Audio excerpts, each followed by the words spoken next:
तो बताओ work energy theorem क्या होता था? सोचो मतलब।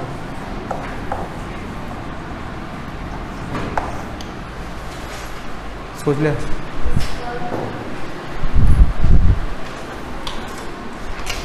तो ये क्या बोलता है? Work done by all kind of forces on the system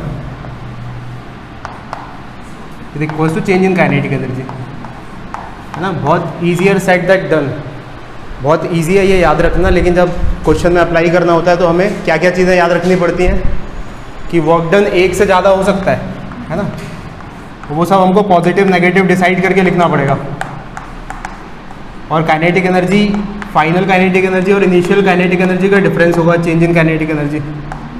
तो इनमें से कोई भी एक चीज़ गलत हुई, या एक कोई फोर्स भूल गए हम, या इनिशियल काइनेटिक एनर्जी रखना भूल गए, तो है तो इजी बट प्रिसाइजली रखना पड़ता है हर क्वेश्चन में, हर सिचुएशन में, ठीक है। तो अब आगे बढ़ते हैं। और कंजर्वेटिव और नॉन कंजर्वेटिव समझ में आया था? कंजर्वेटिव और नॉन कंजर्वेटिव। तो एक बहुत इम्पॉर्टेंट चीज़ जो हमें रखनी पड़ेगी इस मोमेंट पे,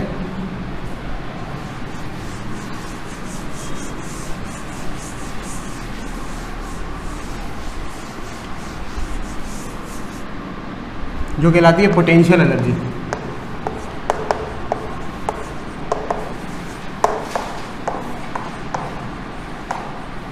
जब 9th क्लास में पोटेंशियल एनर्जी को कैसे डिस्क्राइब करते थे हम? Work done by the virtue of its configuration, है ना। Energy produced by a body by virtue of its configuration. जैसे दो ऑब्जेक्ट्स, एक अर्थ इज ऑब्जेक्ट और एक दूसरा ऑब्जेक्ट कुछ इस पोजीशन में है, तो इनके पास सिस्टम की कुछ पोटेंशियल एनर्जी है, मतलब उसकी कैपेसिटी है कि जब इसको हम छोड़ेंगे तो काइनेटिक में कन्वर्ट हो जाए। सिमिलरली स्प्रिंग को अगर दबा दिया तो भी वो कंप्रेस्ड हो गई, जैसे उसको छोड़ेंगे तो काइनेटिक एनर्जी में कन्वर्ट होगी। तो इसके पास क्या है? इसके पास पोटेंशियल एनर्जी है। ये बात समझ में आ रही? 12th क्लास में पहुंच जाएंगे तब चार्जेस रखे होंगे हमारे पास, plus q minus q charges रखे होंगे, तो ये भी एक दूसरे को अट्रैक्ट करते हैं।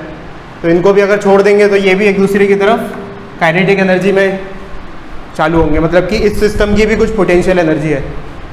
तो ये डेफिनेशन अपन को दिमाग में सबसे पहले क्लियर होनी चाहिए 9th क्लास की, कि पोटेंशियल एनर्जी क्या है?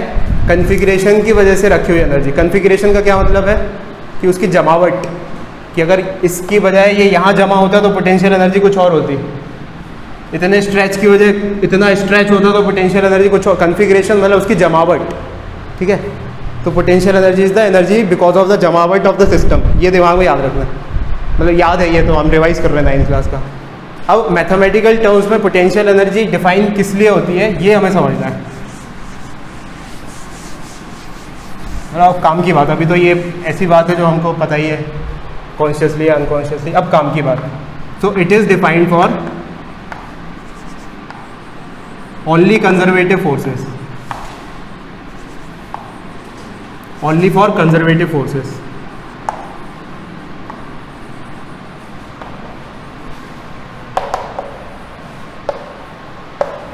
है ना। नॉन कंजर्वेटिव फोर्सेस के लिए पोटेंशियल एनर्जी डिफाइंड नहीं है। किसके लिए डिफाइंड है ये? केवल और केवल कंजर्वेटिव फोर्सेस के लिए। तो जैसे कंजर्वेटिव फोर्सेस के एग्जांपल ग्रेविटेशनल फोर्स,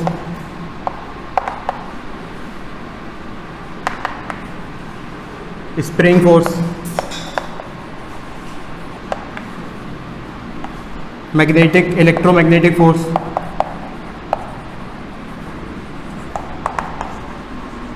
है ना, एक्सेट्रा। तो अगर ग्रेविटेशनल फोर्स कंजर्वेटिव फोर्स है, so there will be something called gravitational potential energy, जो होती है mgh, जिसे अपन लिखते हैं, है ना। एक्चुअली में वो mgh नहीं होता है, वो डिफरेंस होता है दो पोजीशंस के लेवल पे। ये पार्ट, ये इनमें से कोई भी फोर्स पाथ डिपेंडेंट वर्क नहीं देगा।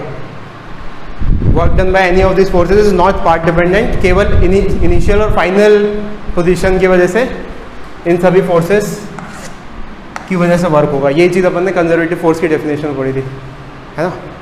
तो अब क्या देख रहे हैं अपन, अगर कंजर्वेटिव फोर्स है तो उसके करस्पॉन्डिंग उसकी पोटेंशियल एनर्जी होगी। जैसे नॉन कंजर्वेटिव फोर्स है फ्रिक्शन, कोई बोले फ्रिक्शनल पोटेंशियल एनर्जी बताओ, तो कोई पोटेंशियल एनर्जी नहीं होगी, इसकी डिफाइंड ही नहीं है। ठीक है, तो ये बात समझ में आई। अब डिफाइन कैसे होती है वो मैथमेटिकल टर्म्स में अपन देखते हैं। ये सब नोट करते जाओ ताकि तुम्हें याद रहे।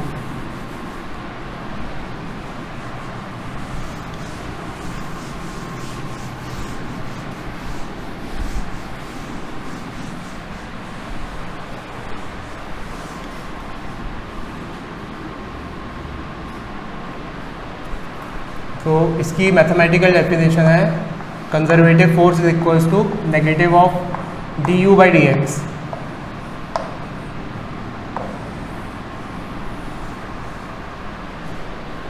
Negative of d u by, अभी इसको एब्जॉर्ब, इसको रट लो मेरे दिमाग में कि ये अल्टीमेट चीज़ हमें फाइनली याद रखनी है। ये क्यों आया ये अभी अपन समझते हैं सब।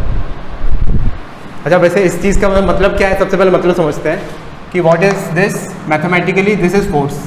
ठीक है, ये फोर्स वेक्टर है and it is equal to, ये किस चीज़ के इक्वल है, negative of d by d x of, negative को अभी गोली मारो, d by d x of this thing potential energy, u is potential energy. ठीक है,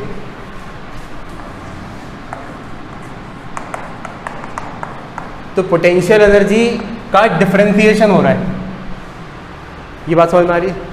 पोटेंशियल एनर्जी का डिफरेंशिएट करके उसके आगे एक नेगेटिव लगा दिया तो फोर्स बन जाएगा।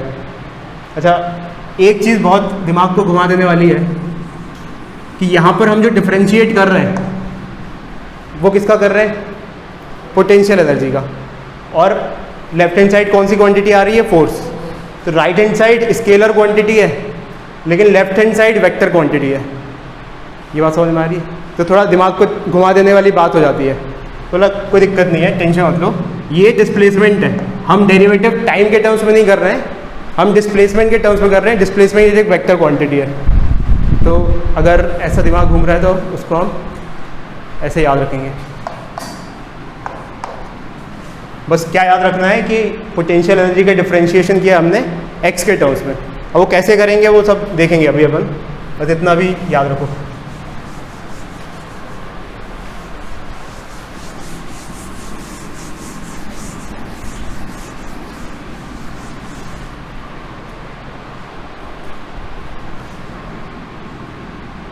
तो मान लो suppose u is given as 2x square, है ना, एग्जाम्पल के तौर पे।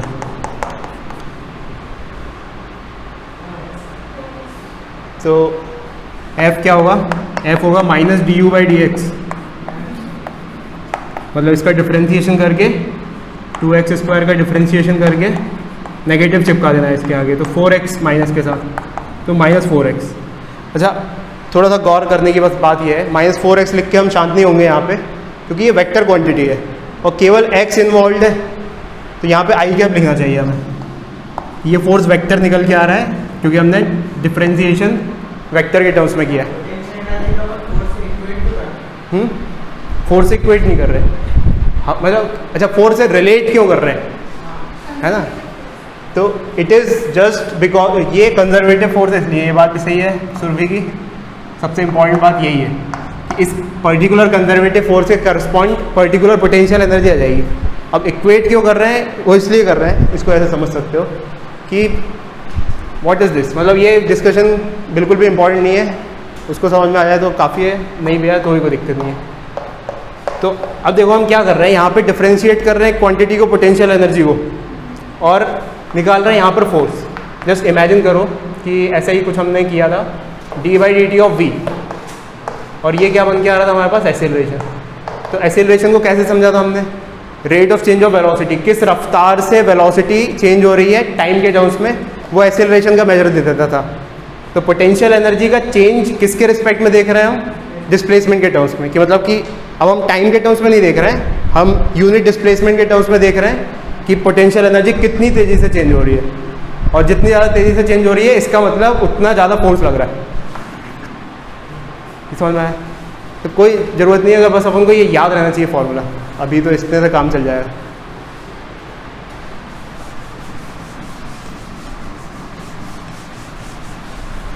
तो ये बात तुम समझ पा रहे हो, ये आई कैप क्यों लगा दिया यहाँ पर, क्योंकि वेक्टर क्वांटिटी है। अच्छा, ये बहुत ही इजी सवाल था हमारे सामने। क्यों इजी था ये? क्योंकि यहाँ पे केवल एक ही वेरिएबल था, एक ही वेरिएबल था x, केवल x में ही वेरी कर रही है potential energy. But what if plane में दी हो x, y, z तीनों आ जाए, तब क्या करेंगे? तो अभी इतने पे होल्ड करो, आगे देखेंगे जब आएगा वो हमारे सामने। तो सारी पोटेंशियल एनर्जीज़ के हमें फॉर्मूलेज याद रखने पड़ेंगे, ठीक है। तो सबसे पहले पोटेंशियल एनर्जीज़ के फॉर्मूलेज डिराइव करते हैं इस बेसिक इक्वेशन से।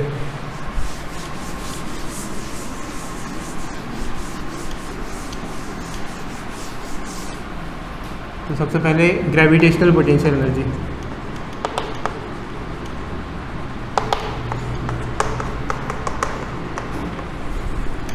तो ग्रेविटेशनल फोर्स क्या होता है? फोर्स का फॉर्मूला पता है हम सबको, Gm1m2 अपॉन r स्क्वायर। दो बॉडीज अगर हैं, दोनों के बीच में डिस्टेंस r है, तो उनके बीच में फोर्स इतना होता है, फोर्स ऑफ अट्रैक्शन।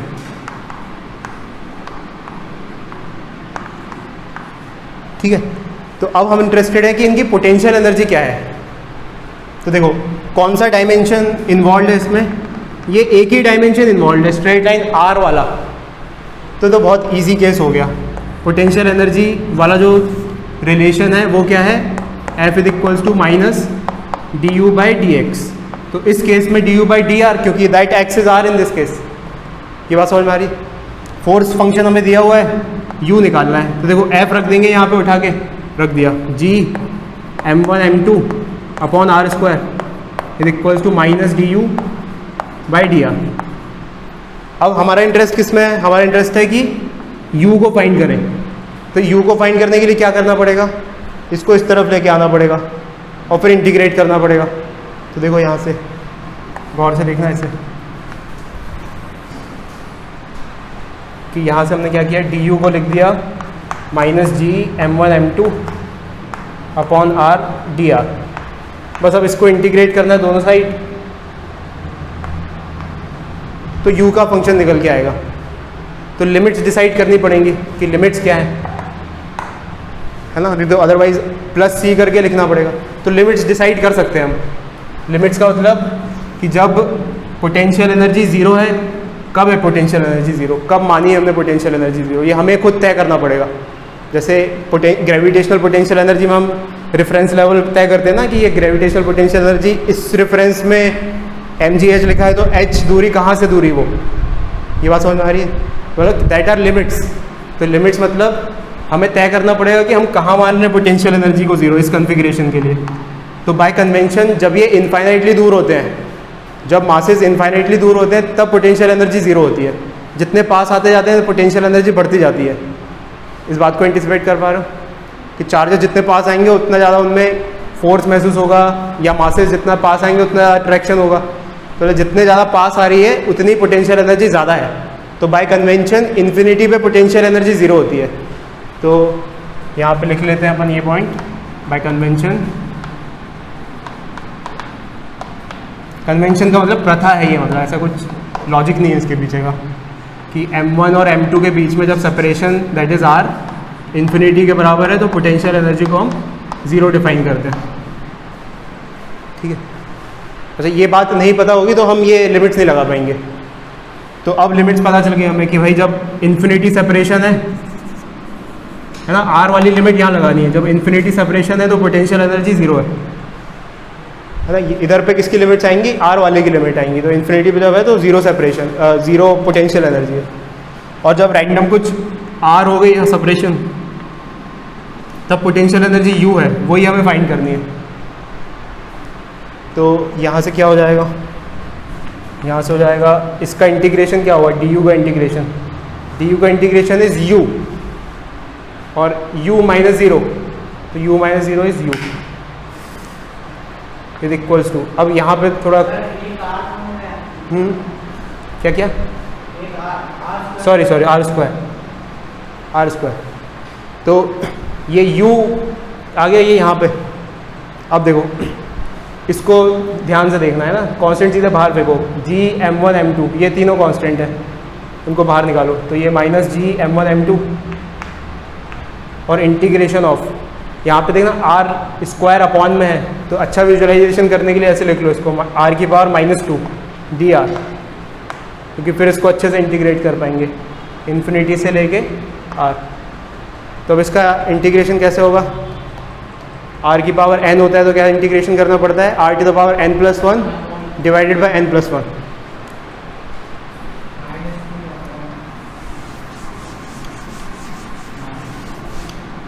तो देखना उसका इंटीग्रेशन लिख रहा हूँ मैं यहाँ पे, आर की power n+1 that is -2+1 divided by -2+1, और लिमिट्स बताइए हमें 0 से लेके इन्फिनिटी से लेके आर तक, और यहाँ पे क्या है -g m1 m2 ये है। अब इसको फर्दर सॉल्व कर लेंगे,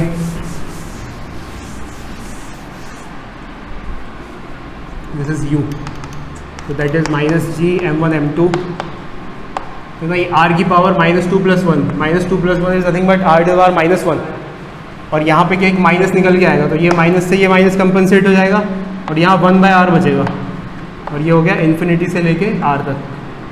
तो it is g m1 m2, पहले रखो upper limit 1/r minus lower limit 1/∞ that is 0, तो ये क्या हो गया g m1 m2 divided by r। ये समझ आ रहा है, ब्रॉडर पिक्चर देखो, ये कैलकुलेट तो तुम कर लोगे। इन्फिनिटी पे देख, फंक्शन को ऐसे रखेंगे ना अपन, जैसे यहाँ पे रखा 1/r, फिर यहाँ पे ऐसे लिखेंगे 1/∞, r की जगह इन्फिनिटी रखेंगे, तो 1/∞ क्या होगा, 1/∞ 0 हो जाएगा। तो कैलकुलेशन की टेंशन मत लो, अभी तो ब्रॉडर पिक्चर समझो हमने किया क्या है। हमने इस फंक्शन में उठा के, ये जो हमारे पास फॉर्मूला है इसमें हमें f पता था, तो हमने इंटीग्रेट करके u निकाल लिया।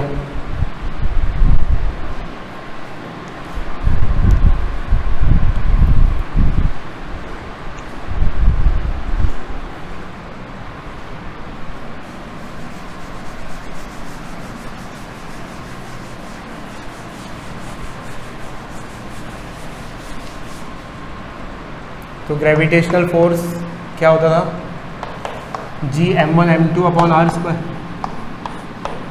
और ग्रेविटेशनल पोटेंशियल एनर्जी ये होती है जी m1 m2 बाय r। ठीक है, ये याद रख सकते हैं अपन। और ये कैसे आई, ये आई इस तरीके से, जो फोर्स वेक्टर है that is negative of d u by d are.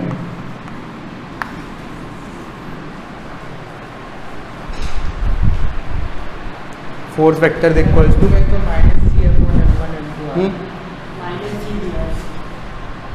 Minus जी।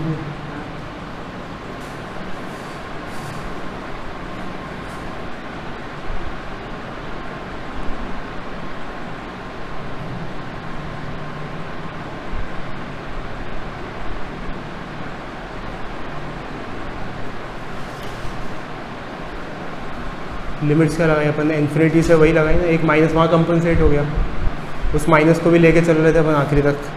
इनका साइन कन्वेंशन क्या है,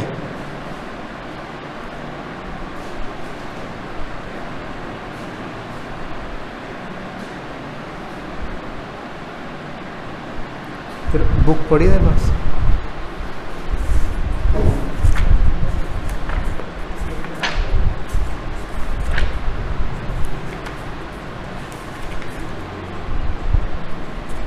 इन्फिनिटी से r, इन्फिनिटी से r,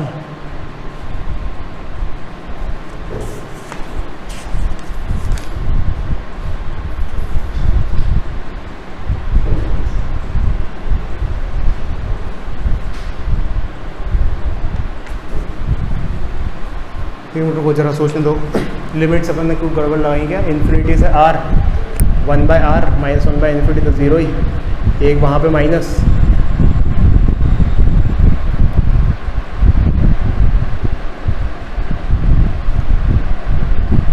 इसका फोर्स का कन्वेंशन देखने हैं।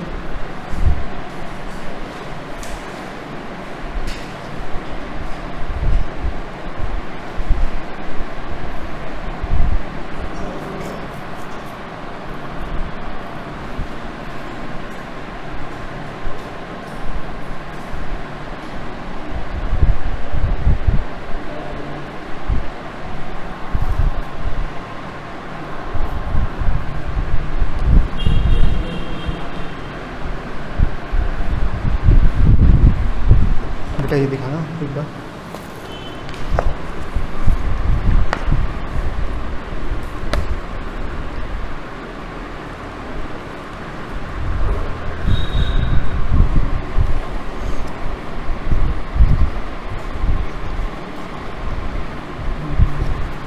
ये दिखा एक बार।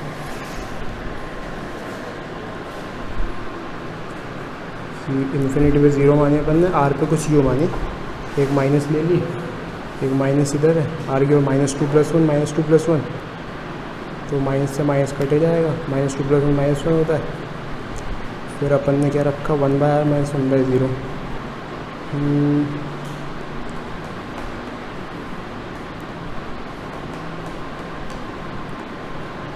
इन्फिनिटी पे पोटेंशियल 0, आर पे यू सही है अकॉर्डिंग टू डेफिनेशन।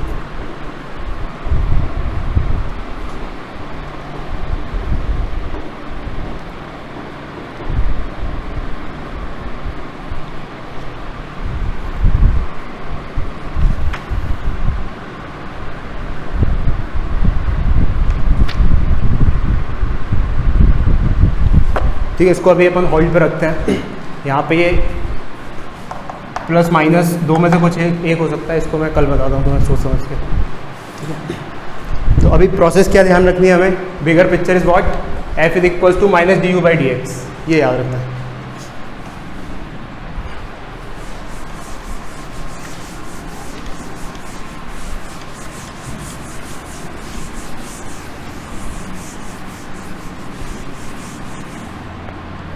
तो एक और क्वेश्चन लिखो कि फोर्स दिया हुआ है 12 kx²।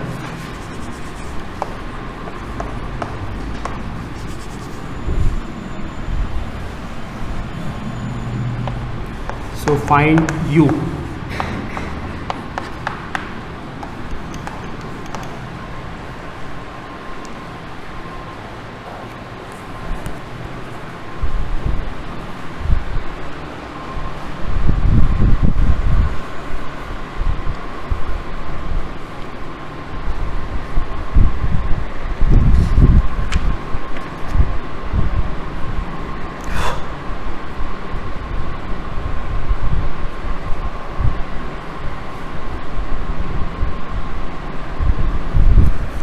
और लिमिट्स भी दी हुई हैं,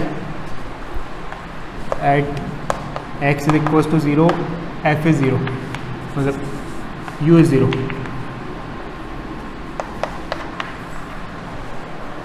एट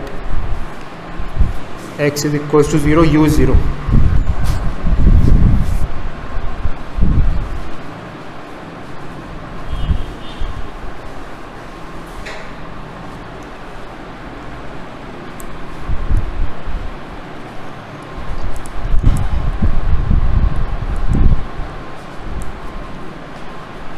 तो अगर ये कंजर्वेटिव फोर्स है ना, ये सबसे पहले हम पूछेंगे अपने आप से कि अगर ये कंजर्वेटिव फोर्स है तभी ये कर पाएंगे। तो कंजर्वेटिव दिया हुआ है, तो यहाँ पे रख देंगे 12 kx² = -du/dx, है ना। वेरिएबल यहाँ पे x है, k कांस्टेंट है, k is a number which is constant. तो यहाँ पे हो जाएगा ये du = ½ kx² dx, और ये यहाँ पे नेगेटिव, तो इंटीग्रेट कर दिया। लिमिट्स लगाई, जब x 0 तो u 0 है, तो ये 0 तो ये 0, फिर ये कुछ रैंडम x तो इसकी वैल्यू u। ठीक है, ये लिमिट्स। तो du का इंटीग्रेशन u -0 इज़ u, फिर ये माइनस तो माइनस बाहर, हाफ भी बाहर, k भी बाहर, integration x² dx। x² dx का इंटीग्रेशन क्या होगा, x³/3।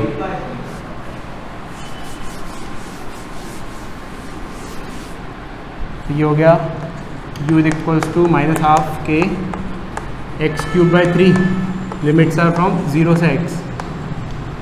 ये हो गया -k/2 x³/3 -0, सो -kx²/6, ये हो गया u।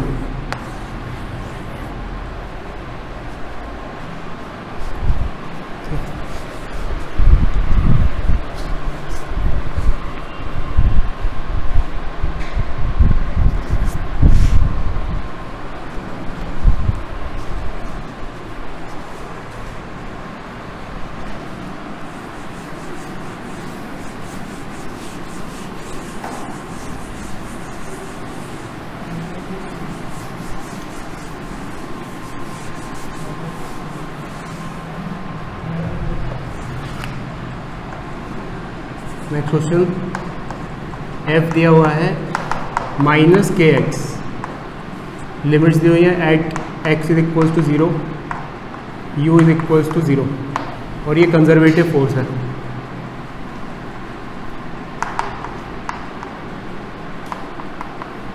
So find u as a function of x।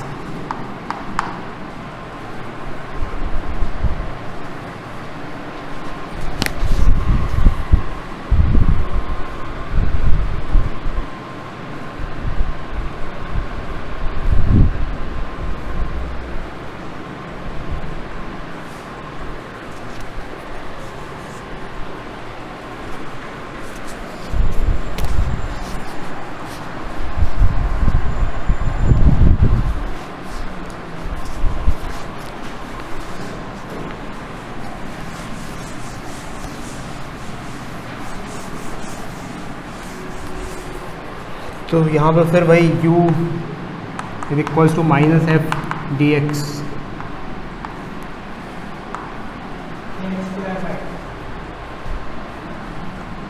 तो रख दिया यहाँ पे माइनस ऑफ f की जगह के एक्स डी एक्स।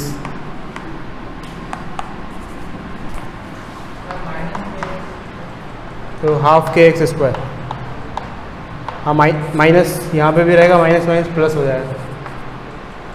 और लिमिट्स आर फ्रॉम, जब इसकी वैल्यू 0 थी तो इसकी भी वैल्यू 0 थी, और इसकी x थी तो इसकी u थी।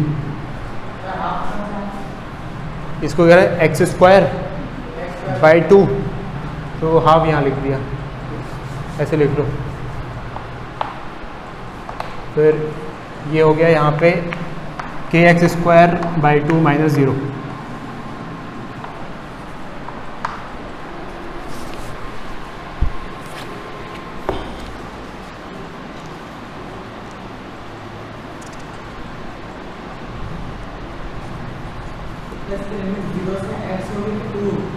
क्या क्या 0 से x, सॉरी ये 2 गलत लिख दिया, 0 से x।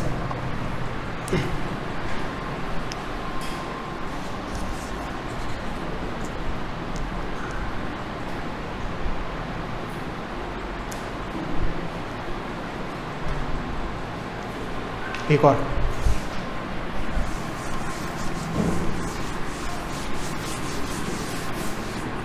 कूलम्स लॉ का फोर्स हम कुछ इस तरीके से लिखते हैं। अगर दो चार्जेस हैं Q1 Q2, तो उन पे फोर्स ऑफ अट्रैक्शन लगता है कि Q1 Q2 upon are square ना, वैसे ही एक्सप्रेशन है इसका ग्रेविटेशन की तरह। तो यहाँ पे निकालो potential energy because of F, electric potential energy जिसे कहते हैं। लिमिट्स दी हुई है, जब इन्फिनिटी है R तब U की वैल्यू 0 है, जब इनफाइनाइटली सेपरेटेड है तब कोई पोटेंशियल एनर्जी नहीं है उनके बीच में। तो U as a function of R निकालो।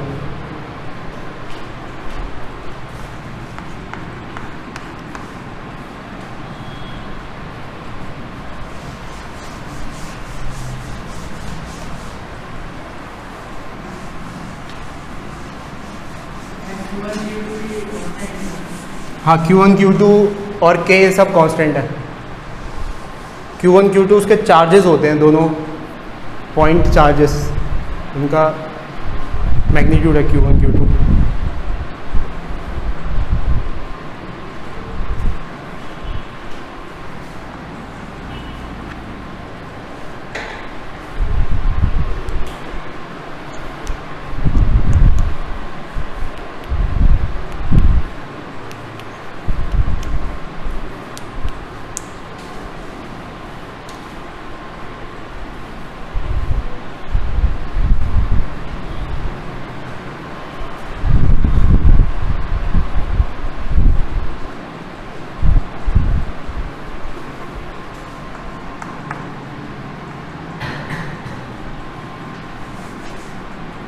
यहाँ पे भी वही u is equals to minus f d are,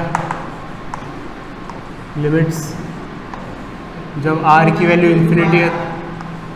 क्या क्या हाँ जब इन्फिनिटी है और इसकी वैल्यू है u और इसकी वैल्यू है सॉरी इसकी वैल्यू r है, जब इसकी वैल्यू u है तो u माइनस 0 इस तरफ तो u हो गया, इधर पे रखा k q1 q2, ये कांस्टेंट चीज़ है बाहर, इंटीग्रेशन के अंदर r to the power -2 dr और लिमिट्स इन्फिनिटी से r minus k q1 q2 r to the power -1 + 1 तो r टू द पावर -1 और नीचे भी -1, इस माइनस से ये माइनस ख़त्म, इन्फिनिटी से लेके r, it will be k q1 q2 1/r -1/∞, तो ये हो गया k q1 q2/r, ये u है, this is electric potential energy.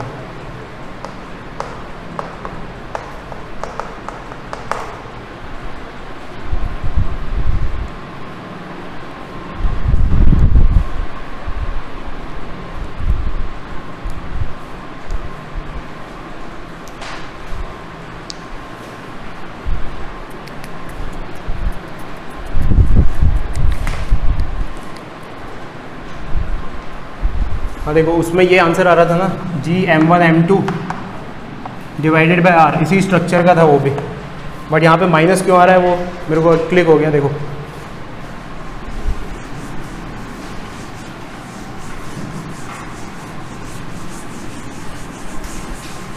असल में क्या फोर्स वेक्टोरिकली आता है, तो लेट्स से ये सिचुएशन थी जब दो चार्जेस हैं, दोनों पॉजिटिव हैं तो दोनों एक दूसरे को रिपल करेंगे, ठीक है, बट अगर मासेस हैं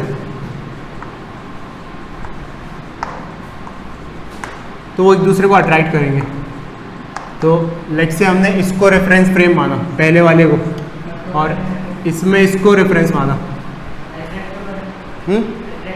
मास अट्रैक्ट क्यों करेंगे? अट्रैक्ट करते हैं, ये तो न्यूटन ने कहा था, ऑब्जर्वेशन है जनरल। कोई दो टाइप के मास नहीं होते, नेगेटिव मास कभी नहीं होता, बट चार्जेस नेगेटिव पॉजिटिव हो सकते हैं। मास अट्रैक्टिंग, अच्छा मतलब तुम स्पिरिचुअल थॉट पूछ रहा है ऐसा क्यों हो रहा है? अच्छा चार्जेस मतलब कुछ कुछ चीज़ें ऑब्जर्वेशन है, मतलब दुनिया फिजिक्स से दुनिया नहीं बनी है, दुनिया से फिजिक्स बनी है, तो ये ऑब्जर्व हुआ नेचर में कि हमेशा दो मासेस एक दूसरे को अट्रैक्ट ही कर रहे हैं, बट नेचर में ऐसे चार्जेस मौजूद हैं जो एक दूसरे को रिपल भी कर देते हैं। तो पोलैरिटी चार्जेस की पॉजिटिव या नेगेटिव हो सकती है, लेकिन मास हमेशा पॉजिटिव ही होता है, नेगेटिव मास नहीं होता कभी। और जनरल ऑब्जर्वेशन भी है कि दो मासेस हमेशा अट्रैक्ट ही करते हैं, कभी रिपल नहीं करते। कुछ आगे बढ़ा जाए तो अगर इसको हमने रेफरेंस फ्रेम माना यहाँ पे और इसको यहाँ रेफरेंस फ्रेम माना, तो देखो इसके लिए फोर्स लिखेंगे अगर, तो आर वेक्टर ये है, आर वेक्टर के अलॉन्ग ही फोर्स है, जिस तरफ आर वेक्टर उसी तरफ फोर्स, लेकिन यहाँ पर आर वेक्टर किधर है? आर वेक्टर इस तरफ है, और इसके रेफरेंस फ्रेम में इसको क्या इस तरफ फोर्स लग रहा है, इस वाले को फोर्स किधर लग रहा था? इस तरफ, बट इसके रेफरेंस फ्रेम में इसको फोर्स किधर लग रहा है? इस तरफ, जो आर के अपोजिट है। तो हमें कायदे से फोर्स वेक्टर ऐसे लिखना चाहिए था, -Gm1m2 divided by r²r cap, और यहाँ पे फोर्स हमें कायदे से ऐसे लिखना चाहिए था, force vector equals two plus k q1 q2 upon r² r cap, मतलब ये प्लस r कैप के डायरेक्शन में है और ये माइनस r कैप के डायरेक्शन में। तो जो हमने डेरिवेशन किया उसमें फोर्स में भी हमें नेगेटिव चिपकाना था, क्योंकि वो r के अपोजिट है वेक्टोरिकली, तो इसलिए वहाँ पे माइनस आया।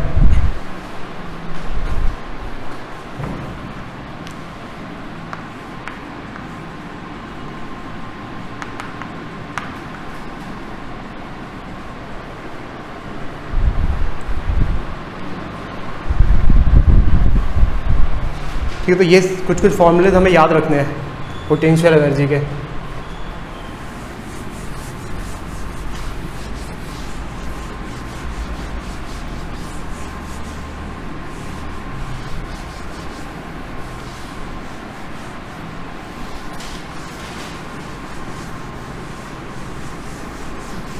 तो एक और फोर्स पढ़ लेते हैं जो बहुत इंपॉर्टेंट है, स्प्रिंग फोर्स। ये अभी तक हमने पढ़ा नहीं है, बट इट इज़ ईजी।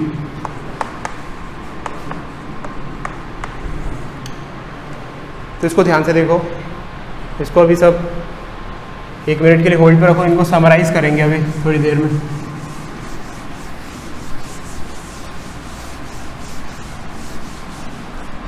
तो इमेजिन करो हमारे पास एक स्प्रिंग है,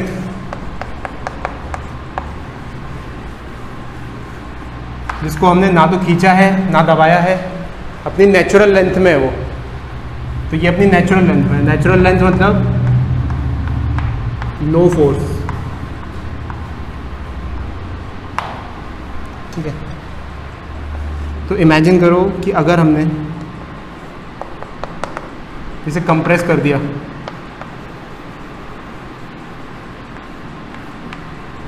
तो डिस्प्लेसमेंट किस तरफ होगा? नेचुरल लेंथ से इस तरफ धक्का लगाया हमने, और ये स्प्रिंग अब धक्का किस तरफ मारेगी? इस पोजीशन पे, उसके अपोजिट। तो फोर्स जो रिसीव होगा स्प्रिंग की वजह से, that is opposite of displacement. तो force is equals to negative of, पहले ऐसे लिख सकते हैं, force is proportional to negative of x. Negative क्यों?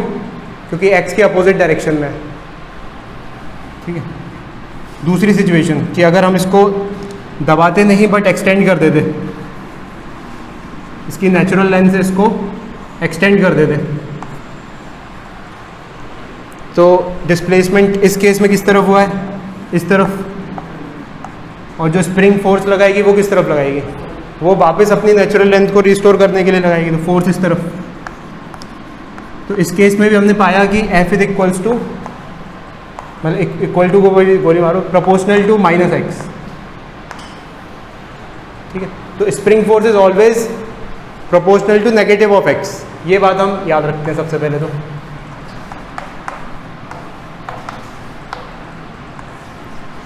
ठीक है, चाहे उसको एक्सटेंड करो चाहे उसको कंप्रेस करो, यही होना है। सो वेदर कंप्रेस्ड और एक्सटेंडेड।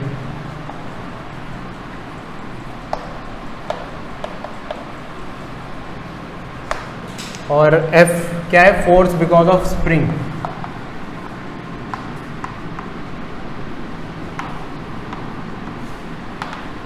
और X क्या है यहाँ पे?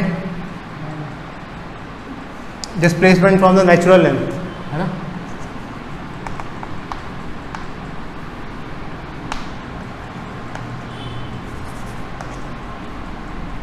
लेंथ बोलना खतरनाक क्यों है? क्योंकि लेंथ तो ये है स्प्रिंग की, ये थोड़ी एक्स है ना? तो अगर ये प्रोपोर्शनलिटी साइन हटाना है तो इक्वल टू लगाना पड़ता है। तो F is equals to minus k x. Ultimately हमें ये याद रखना है, this is spring force, where k is what? K is called spring constant और स्टिफनेस।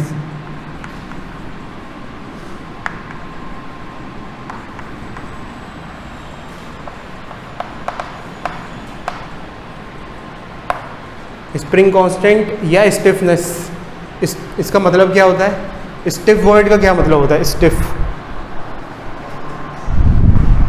कौन कितना स्टिफ है? स्टिफ मतलब कौन कितना कड़क है, कड़क मतलब कौन कितना फर्म है, कौन कितना स्टिफ है। तो इमेजिन करो एक तुम्हारे पास ट्रेन की स्प्रिंग, और ट्रेन में जो स्प्रिंग लगी रहती है ना, उसको इमेजिन करो, और एक पेन में जो स्प्रिंग लगी रहती है उसको इमेजिन करो, कौन ज़्यादा कड़क है?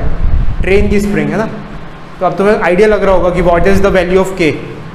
जितना ज़्यादा के होगा उतनी ज़्यादा स्टिफ स्प्रिंग होगी। मतलब ऐसे याद रखने के लिए ये लिख सकते हो, स्प्रिंग कांस्टेंट ऑफ ट्रेन वाली spring is very very much greater than stiffness of pen वाली स्प्रिंग। जितनी ज़्यादा के की वैल्यू उतनी ज़्यादा स्टिफ। तो इसकी यूनिट क्या होती है के की? ये भी लिख लो। तो हम देख के बता सकते हैं फोर्स की न्यूटन, और उधर से मीटर आएगा तो न्यूटन पर मीटर, तो न्यूटन पर मीटर। तो बताओ ज़्यादा मजबूत स्प्रिंग कौन सी है? 100 न्यूटन पर मीटर वाली या 50 न्यूटन पर मीटर वाली? ज़्यादा स्टिफ स्प्रिंग कौन सी है? K1 वाली या K2 वाली? K1 वाली, क्योंकि उसका स्प्रिंग कांस्टेंट बड़ा है ना। ये इन्फॉर्मेशन हमें क्या देता है? 100 न्यूटन का फोर्स लगाएंगे तो 1 मीटर डिस्प्लेसमेंट होगा स्प्रिंग में, और जबकि दूसरी वाली स्प्रिंग में 50 न्यूटन में ही 1 मीटर हो जाएगा, तो वो हल्के फोर्स में ही इधर उधर हो रही है ना।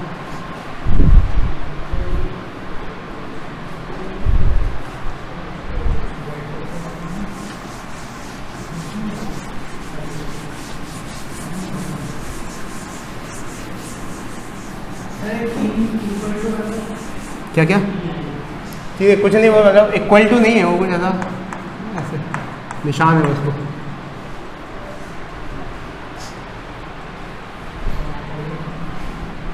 तो अभी तक हमने स्प्रिंग फोर्स के बारे में क्या सीखा?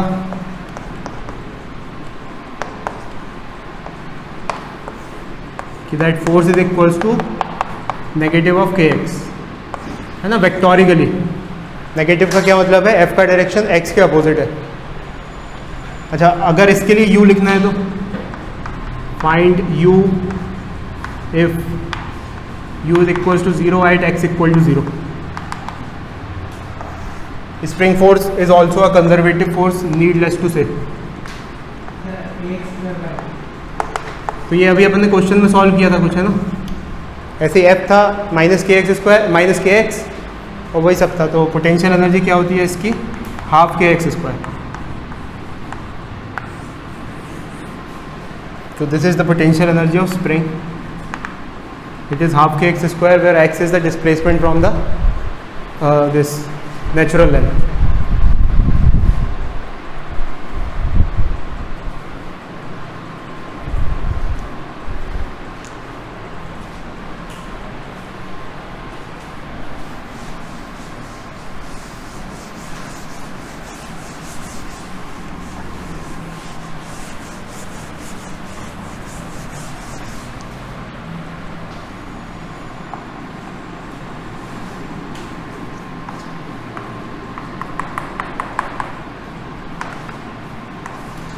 ये क्वेश्चन है, ये एक स्प्रिंग है नेचुरल लेंथ में, और हमने कुछ विभिन्न पोजीशंस पे इनको एक स्केल लगा के स्प्रिंग को लेके आए हैं। ये 0 है, ये 1 है, ये 2 है मीटर्स, ये -1 है, ये -2 है।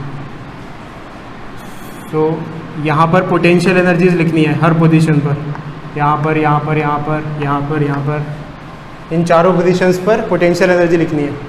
के की वैल्यू है 100 न्यूटन पर मीटर्स, ना, ये सब मीटर्स में है। This is 0 metre. यहाँ पे कंप्रेस किया तो -1 पे पहुँच गई स्प्रिंग, यहाँ पे कंप्रेस किया तो -2 पे पहुँच गई। तो इन सभी पोजीशंस पर पोटेंशियल एनर्जी लिखनी है। जल्दी से लिखो, कुछ नहीं, फॉर्मूला रटवा रहा हूँ, कहीं भी लिख दो।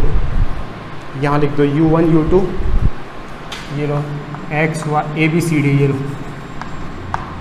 ABCD। Potential energy at A, potential at B, potential at C, potential at D। Half kx² में k और x रखना है बस।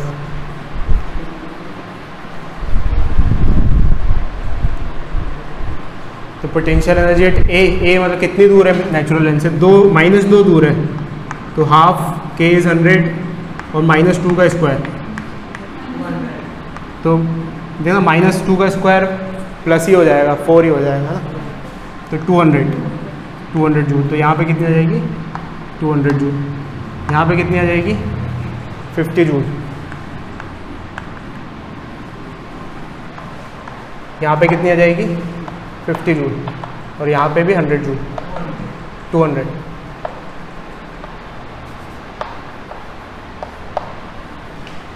तो कहने का मतलब क्या है? कहने का मतलब है कि चाहे -1 का डिस्प्लेसमेंट नेगेटिव साइड हुआ हो या पॉजिटिव साइड हुआ हो, यानी या तो हमने उसको 1 यूनिट कंप्रेस किया हो चाहे एक्सटेंड किया हो, पोटेंशियल एनर्जी बराबर आएगी उसमें, है ना।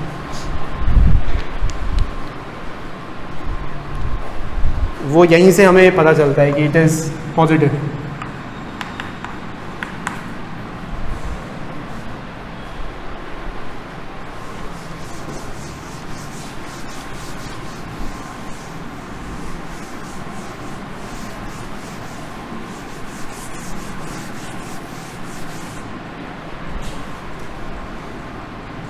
तो एक टेबल बनाओ,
तो ये सारे फोर्सेस कंजर्वेटिव फोर्सेस ही हैं।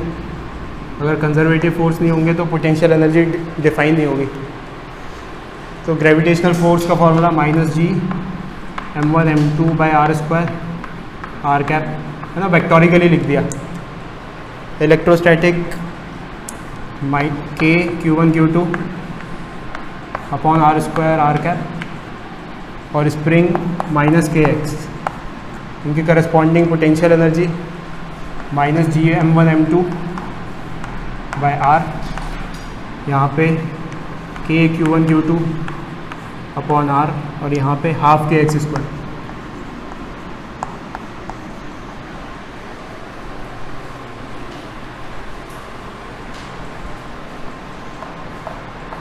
क्या यूज़ किया, क्या सीखा पूरी क्लास में हमने?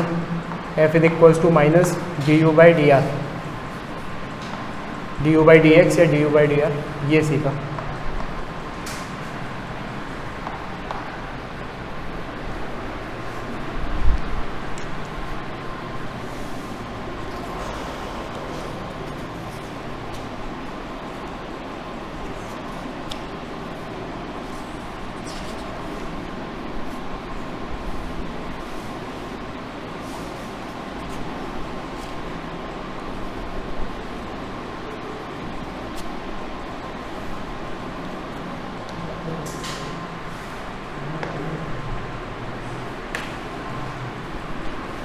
नेक्स्ट क्लास में सीखेंगे कि कंजर्वेटिव फोर्सेस की वजह से हम वर्क डन कैसे लिख सकते हैं डायरेक्टली।